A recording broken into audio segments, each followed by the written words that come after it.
for many people, they're raised to be wearing a mask at all times. They're raised to be people pleasing to others or trying to fit in or caving to peer pressure or following society's script, anything but being themselves and being authentic. Mm-hmm. They're taught to get a job, get a career, picket fence, partner, spouse, whatever. Maybe that's not their path. I don't know. But as soon as you start teaching somebody that and they start internalizing it and chasing it, they're totally off their path of being authentic. Mm-hmm. Unless they're one of the few who that's their authentic path. But generally, people are just raised and trained to be inauthentic. And I feel like your daughter might watch some of these episodes, but I want to use her as an example. Is that that's fine?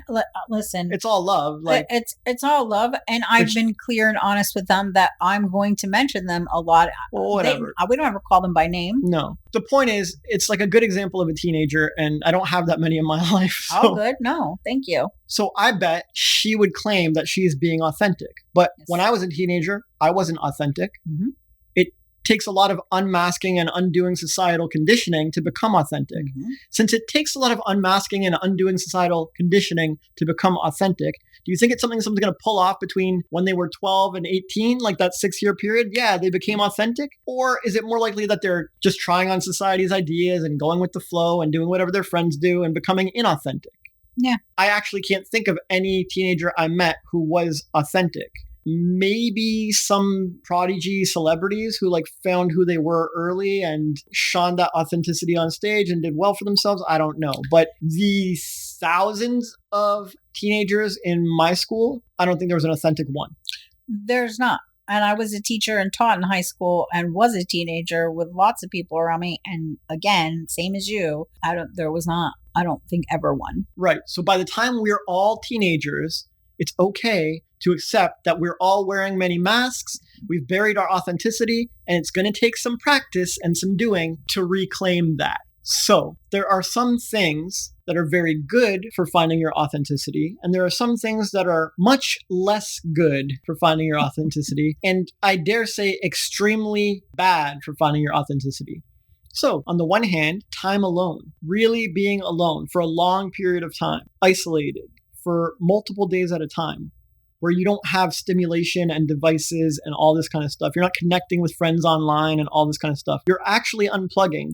You're actually being alone with yourself and your thoughts and your emotions. This takes your attention off of all of the societal nonsense and puts it on yourself. I had to be alone when I was homeless, and it opened my eyes to who I really am. You had to be alone when I left. You were completely untethered, alone on your own, and it helped you find your real self. You look all throughout history, every biography, all these stories you've ever heard of, vision quests or being sequestered or hitting rock bottom or whatever it is, it's someone being alone, meditating alone. And this is a great way to start finding your authenticity. Another thing that helps find it is journaling. 100% agree. And people think it's fluff. I'm like, nah, I don't want to bother and whatever. I can just think it in my head. It's like, no, you can't. There's a weird quirk about journaling where you have to sit down again with your own thoughts and feelings and put them into words that other people can understand, like fully well-written sentences. Not just like, oh yeah, man, I felt shitty today. Like you have to stop and think like, because X happened, I felt Y. And I'd really like Z to happen next time. And it's possible that I didn't do enough to make that happen, or maybe this person is not really great in my life, and you're really starting to like take a look at your life, but that doesn't happen until you start writing. It's true. I've never seen it. So I'm going to just interrupt. My 15-year-old recently told me when I said something about, I know you don't like to write. He goes, well, I journal and that makes me feel better. So yeah, exactly fantastic. What you're saying, yeah. My point is having to write down your thoughts forces you to edit them and rewrite words and make a better choice, a better word choice. Where verbal, you're allowed to just spew out whatever you want, or mentally you just think whatever you want. There's no like guiding rails to sort of get you on track. It's only the act of taking what you're thinking and putting it down into reality, making it real, staring at it in black and white, that changes things. Even people who hate writing or don't like writing are highly recommended to consider this. Yes, agreed. If you go live a life of 100 years, that like 1 week where you journaled will still be a game changer. So what's 1 week of writing kind of thing? Give it a shot. A third thing that helps you find your authenticity is to tune into your heart and your intuition and quiet the mind chatter.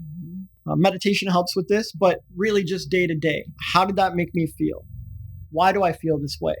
Can I change these feelings? Can I manage my moods? If I feel bad every time I talk to that person, should I stop talking to this person? Should I find a better way to talk to this person? Are these the kind of people I want to be around? Do I want to be the kind of person who's able to communicate better with this kind of person? What is it, right? What do I want out of life? Mm-hmm.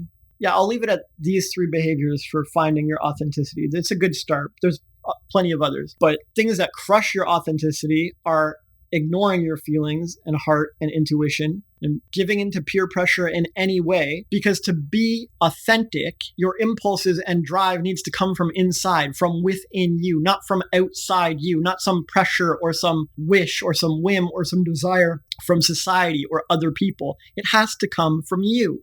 What do you truly want? What will make your heart sing? Not what will please your friends and make you look cool. Caring about image is a surefire way to lose authenticity.